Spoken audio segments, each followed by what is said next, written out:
Serena Halstead. I'm Mellisa Smith. I'm Spencer Ziegler, and welcome to Data Lit. And we're excited to bring you a brand new series on feedback. And we're also excited to bring you some new theme music for this series. Mellisa, remind me again, who's given us the theme music? I am the proud parent to say my daughter, Maya Smith from Moore Square Magnet Middle School, used her time over the summer to learn some coding with music. And so I got her with a little bit of bribery to work on some theme music for us. I love it. It's incredible. I'm really impressed. And we're hoping to drop in different student theme music as the season goes on. So if you have any students that you want to challenge with creating some theme music for our show, you can submit them at www.wcpss.net/datalits. And with that, we're going to start talking about feedback. And feedback, I was kind of surprised to learn from you two, actually, that the concept of feedback is relatively new. Like in the US, grading is what was always used to kind of cover this idea, UK marking. But as research into education picked up, we found that each had kind of a finality element to them that wasn't as effective for moving instruction. Thus, you get feedback coming into play. And the definition we're going to be using for this series comes from John Hattie and Helen Timperley, The Power of Feedback. And they define it as actions or information provided by an agent. That can be a teacher, a peer, a book, parent, the internet experience, whatever it might be, that provides information regarding aspects of one's performance or understanding. And those two, they also stress that feedback is one of the most powerful influences on learning and achievement, but that impact can be either positive or it can be negative. Right. So for that reason, we're going to really try to unpack this idea of how to leverage feedback over the next few episodes so that we're making sure that we are using feedback for the good, not for the bad. So today's episode is going to be looking at what is feedback. Next one, we're going to be looking into why use it. Then we're going to look at some of those agents with an episode on the who, before diving into the questions of how to deliver it. In addition, we're going to bring in some guests for this series. So we have Sadie Hoover, a Wake County Digital Learning Coordinator, is going to come in and talk about digital feedback. We're going to bring in Paul Cancellieri and Bill Ferreter, Wake County teachers, to talk about creating a culture of feedback. And we're also going to pull in some voices of students as well. But first, interestingly enough, we're going to start with some poetry.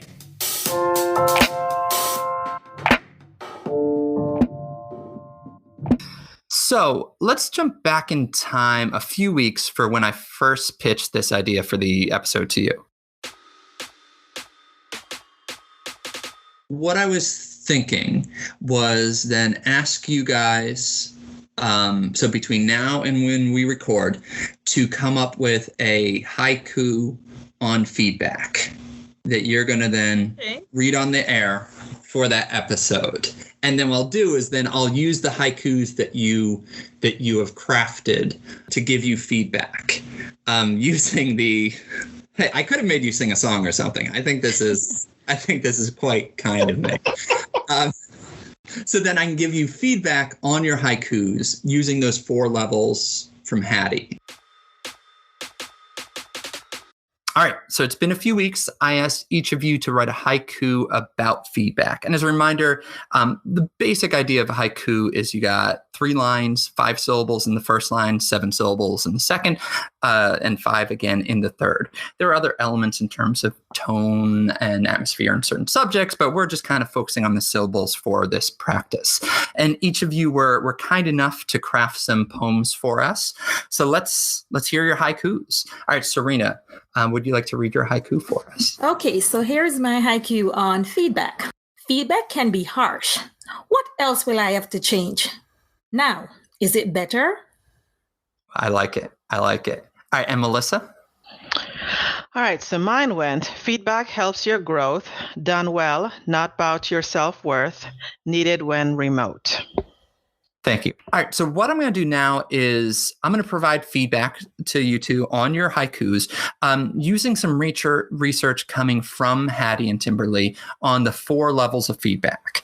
So in their research, they found that you can provide feedback to learners on 4 different levels: feedback on the task, feedback on processing, feedback on self-regulation, and also feedback on the self. So we're going to kind of break this feedback into those 4 distinct levels and look at what each can and should accomplish. So let's start with feedback on the task. So Hattie describes this as kind of corrective feedback. So that's, it might include directions to acquire more, different, or correct information. Oftentimes it's a binary, like right or wrong kind of setup. And for this, you both nailed it. The instructions was a haiku, and each of you in your haikus, you got 5 syllables in the first line, 7 syllables in the second, and 5 syllables in the third line. So that's perfect. One of the questions here is just how useful is this type of feedback? And this is where Winne and Butler, and we'll drop these sources in the show notes, said that it kind of depends on a few different factors.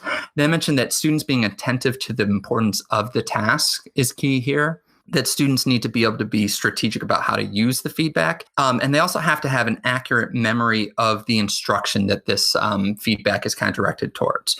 So for instance, feedback on the task level is really helpful if someone is close but not quite there. It's much less helpful if someone's just kind of way off. They need to be able to figure out how to kind of take this and go with it. Any thoughts on the task level feedback? So I feel as though like that's the easiest one, right? Because you ask us to write a haiku. Neither of us are, poetry is our thing, so we didn't know what that was. Oh, I beg to differ. I mean, that was poetic gold, but go on. So then, when you said, all right, just 5, 7, 5, that seemed pretty straightforward. So again, your feedback of we nailed it. We did the 5, 7, 5 seems like that is suitable and adequate. If you are correct, it's good. But if you didn't meet the target, right, or the learning goal, I wonder then if like one of us didn't hit it and you said, oh, you didn't meet the goal, and I'd be like, well, what? You did 5, 8, 5 or 5, something like that. There is nothing, just telling me that is not enough for me to do something different, I guess. Yeah, that's a good point. So this one works well when it's oftentimes paired with another of these levels that we're going to kind of dive into. And Power Feedback estimates that 90% of teachers' questions are aimed at this level. So it's really important that you're using it well. Right. One thing that can be tricky about it is that feedback on the task level doesn't always generalize to other tasks. For instance, the feedback I gave you guys, that's not necessarily going to help you with the skills that you need to write like a narrative essay. But conversely, feedback on, say, the processing level, which is the next step here, that's something that can be a little bit better at transferring those ideas to other ones. Okay. So the processing level, so that's looking at the steps needed to create a product or complete the task itself. So for instance, it can be like saying, try to make your argument a little more persuasive by pulling evidence from these sources, or checking, okay, were you pulling down the number when you're doing long division, whatever it might be. It's looking at those kind of the steps along the way. It oftentimes gets pulled into student strategies for error detection, that kind of self-feedback. So I think that for this one, there's some interesting things with both of your haikus there. So Serena, I thought it was really interesting. I loved how you used a question in that third line. So you have in your haiku, feedback can be harsh. What else will I have to change? Now, is it better? And I think that question that you used there shows the complex nature of feedback, because is the author there asking a question for themselves? So is it that kind of error detection, self-feedback? Are they kind of asking questions from the instructor to get some more feedback on it? And I think that adds a complexity to your poem that makes it really kind of interesting. So I like how you built in that question on top of a question. Both yours have that kind of example of just how important punctuation can be. Just, switching that from an exclamation mark to a question mark completely changes the idea behind the haiku and how the user responds to it. Likewise, Mellisa, some interesting processing you used is in that second line, done well, not about your self-worth. Getting that, how do I go from that 8 syllables to 7 syllables? So using the apostrophe to turn about from 2 to 1. I love it. I mean, that's, Shakespeare used that all the time in his iambic pentameter to kind of make it work. So I thought that was a really creative way to kind of, one, give it a poetic feel to it, because there's just something about that like apostrophe in the first part of a word. And also, two, to not sacrifice the message behind your poem for the making it fit in the confines of what I gave you for the form. So that was something that I thought was kind of neat what you did with the processing. And like I said, in my own processing, again, trying to figure out what's the message, right? So I know it's 575. I know it's about feedback. And again, how do you combine those two things? And again, playing on words, right? Now, I'm still way old school where words or poems have to rhyme. And it's really hard for me to break out of that. And so, again, but I was looking at it and I was just like, okay, well, what rhymes with growth, right? But looking for OWTH words, right? And then and then having to, well, wait a minute, it's all about sound, not the look of the word. And so that once I realized, like, oh my gosh, why am I killing myself trying to figure out that? Then I can expand on the sound of the word. So like the growth, worth, remote, trying to get those sounds and not so much focusing on the look of the poem. Oh, that's really creative. Rhyming sense. Like Emily Dickinson would oftentimes use like two words that looked like they rhymed, that almost rhymed, but didn't. And that would in fact kind of highlight the differences between the two. And you can have that with like growth and worth. They're not the same. If you focus on the worth, that's going to come at the extent of the growth. So I think that is, I didn't even pick up on that, but that's a tremendous use of a poetic skill. Right. And I think we see as we're having this conversation, how these kind of things that we're discussing are a little bit more transferable. This is stuff that you can, if you're working on like a narrative essay or something, you can think about the punctuation that you're using. You can think about how words play off each other. So we see that the feedback on the processing level, it can kind of drive instruction a little bit more. It works really well when it's merged with that feedback on the task, because this can kind of give them some ideas of things that they did to get it right or to get it wrong. It's also really helpful when merged with some feedback on self-regulation, which is the third level that we're going to talk about today. So self-regulation, Hattie breaks it down into two main parts. You can focus on the self-management and the self-appraisal. And this can really impact self-efficacy, self-regulation, self-beliefs. It ties into that interplay between commitment, control, and confidence. And to be honest, just to kind of pull back the curtain, we're recording this in September. We're each in our different houses. We're meeting virtually. It was hard for me to give you guys feedback on this level when essentially teaching virtually, because I'm not there while you guys are crafting your poems. So I think this is something, as we're thinking, if you're thinking about how do you provide feedback in a blended or virtual level, you might have to work hard on that self-regulation piece.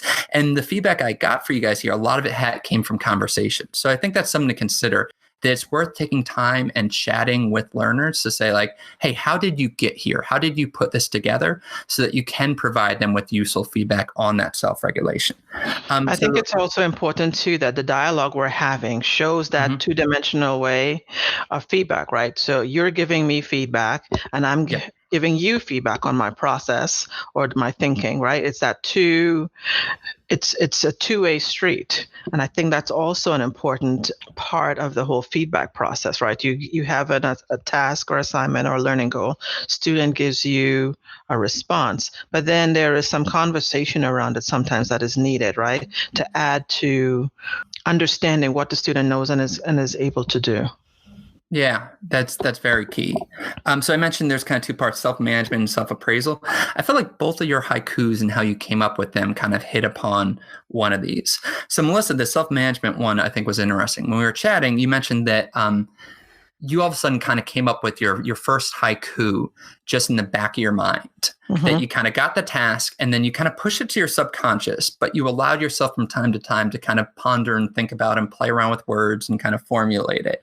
I think that's really interesting and shows how if you can allow instruction to not just exist within the classroom that you learned it, that oftentimes the subconscious can kind of piece stuff together, particularly when it comes to creativity, in a way that we can't always just kind of schedule out our work times. Now, you also mentioned that you forgot to write it down after this inspiration hit you. So there's probably some self-management feedback there on, jotting these things down there. But the point remains where I like how you kind of didn't close yourself off to working on this when it wasn't like our scheduled meeting times. Right. Yeah. And so Serena, there's that self-appraisal part. Serena, tell the audience, how do you feel about poetry? I hate poetry. Yeah, and like you expressed doubts, you maybe some lingering resentment towards me for for choosing that. With yes, I'm like, why did you choose poem? Well, taking on that challenge and trying to be meaningful about what I'm saying. Yeah. So I'm impressed with how you kind of grappled with that self-appraisal aspect of this layer, that you didn't let yourself kind of shut down, but like, nope, I hate poetry. I'm not going to do this, or I'm just going to do the kind of bare minimum. That you were able to, like, that might have been your first response, but you were able to kind of overcome that and play around with words in different ways till you had a really creative formulation, especially with those kind of two questions playing off each other.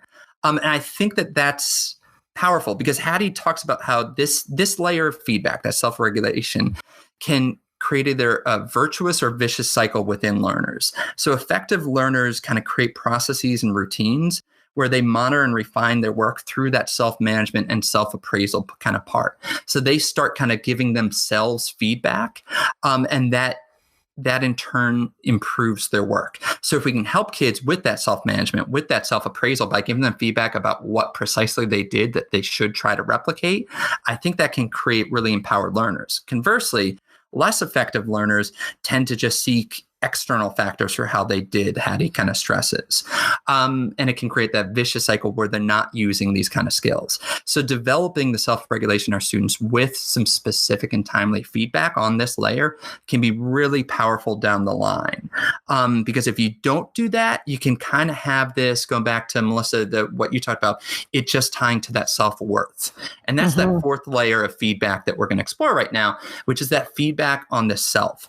And this is, feedback that gets tied to labels or tied to identities. So you are a great student, or sometimes just the blanket letter grade that kind of puts someone in a category. And Hattie, stresses that there can be deleterious effects on feelings of self-efficacy and performance when students are unable to relate the feedback to the cause of their poor performance. So just knowing bad, or just knowing one, or whatever it might be. And the opposite is also, interestingly enough, true. They stress that undeserved success feedback increases outcome uncertainty and can lead to increase in self-handicapping strategies if someone doesn't know what they did to kind of get there. So this kind of pulls in that Susan Dweck research on fixed mindset, academic fatalism, all those kind of things there, that if all you have is feedback on the self, it can be really tricky. And so for that reason, I'm not going to actually give you guys feedback on the just this level. What are your thoughts on this? So you can go ahead and say that mine. No, I don't want mine. You can keep it. And that this right there is really important, because even then, so there's some research.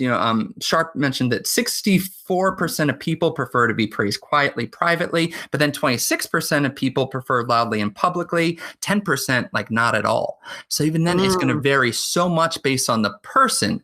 So there's just a lot of it's a lot of landmines when you're kind of navigating this layer. So you need to be really careful. And we're going to explore that a lot more in our Who episode, when we look at some of the users themselves and the power that they have there. I think that's also an important point there, Spencer. Again, and I'm glad that you brought that up, because I think it also adds to when a teacher is sort of creating their feedback culture and building those relationships, you kind of have to know which one of those three groups do your students fall in. Like if you have students who just hate, public praise, then, if you do it, what effect does that have on them? And then you have those kids who they live off of it, but you don't offer any. What does that do to them? And again, it's really hard for kids to me, it's a conscious decision as a teacher to kind of help kids understand that your grade or the grades that you get, the feedback is about the work. And not about you as a person. And I remember in my own studies, again, it took me quite a while to kind of figure out, because like I said, I struggle with math, not to see that as a deficiency, like I was a bad person, a bad learner, that I couldn't learn anything. There were times when I felt if I was bad in math, I was bad in everything, like I couldn't learn or have the capacity to. So it's really hard as teachers to be intentional and be aware, like you said, of some of the messages that some of our grades give or our feedback give. And sometimes it's unintentional, right? But you don't know what the student, you might say one thing, but you don't know how it's being received. So I think that's really important. And so research, now we have to give grades. That's part of communicating. We'll talk about that at a future season. But one of the ways, research shows that if you're giving feedback on the self level with a grade, combined with feedback on one of these other levels, if you're doing it at the same time, they're not going to be able to process the other ones. They're just going to focus on that letter grade. So one kind of simple thing that came out of the research we looked at is when you need to give feedback on the self and another level, wait to give the feedback on the self. Wait to give them the letter grade until they've looked over the feedback on the self-regulation, on the processing, on the task. And then they'll have the right frame of mind to know how to process that feedback on that self level. And that won't just consume their thinking. So that's just a kind of quick, simple kind of term. You might be giving me parental advice right there. Okay. Right, because I mean, a lot of this, right? So feedback doesn't just happen, and I think in researching this for this series, feedback is not just happening in our classroom, right? For those of us who are parents, you are constantly giving feedback to your kids and receiving feedback from your kids. When you're working with your colleagues, right, on a task, you are giving and receiving feedback. So for me, it has sort of opened my eyes to where are the instances where feedback happens and how can I be more effective? So you guys were kind of playing the role of learners here, receiving feedback. And you got feedback on those, well, the three levels, the task, the processing, the self-regulation. I didn't really give it to you on the self level. How was it for you guys on your end? What was useful? What was not? So I think, again, getting feedback both on the task and on the process worked. And even though, I've been a teacher for a while, the learner in me was really interested in the task first, right? You asked me to do something and I want to be sure that I do the something that you asked me to do, right? I was instantly drawn there. Even no matter how many years have passed, as a learner, I wanted to get that. You asked for something, I wanted to make sure that what you asked for was done. So I'm glad to get the task. And maybe that's just me as a learner, but I was glad to get the task, but also I appreciated the process and the self-regulation part, because then it validated the work that I put in to creating the task, if that makes sense. That does. Now, Serena, how about, especially with your relationship with poetry, how was this on your end? So for me, it was more so unhappy feeling that, yes, I accomplished what you wanted.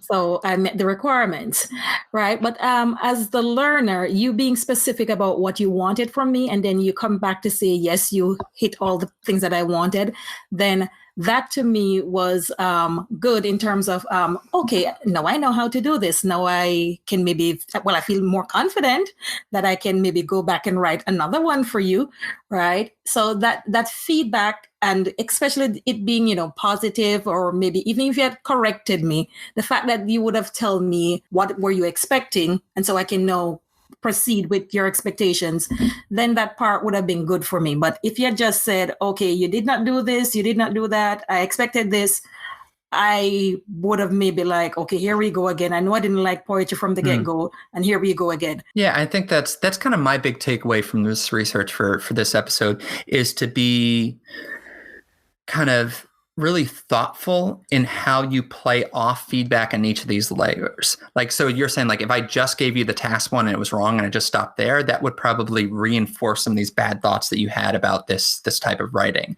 But when it's paired with that self-regulation, when it's paired with that kind of processing, then it can be much more helpful. So hopefully for the listeners, thinking about breaking feedback into those levels of task, processing, self-regulation, and self, and being mindful of how you're leveraging each might be useful in your jobs.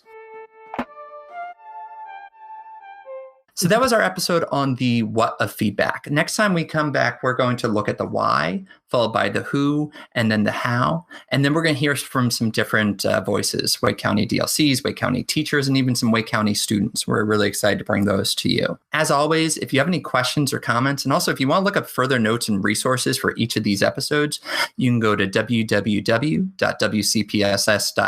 facebook.com/datalit. And thank you again to Moore Square Magnet Middle School's Maya Smith for the wonderful theme music. And we'll see you next time. Bye. Bye. Bye.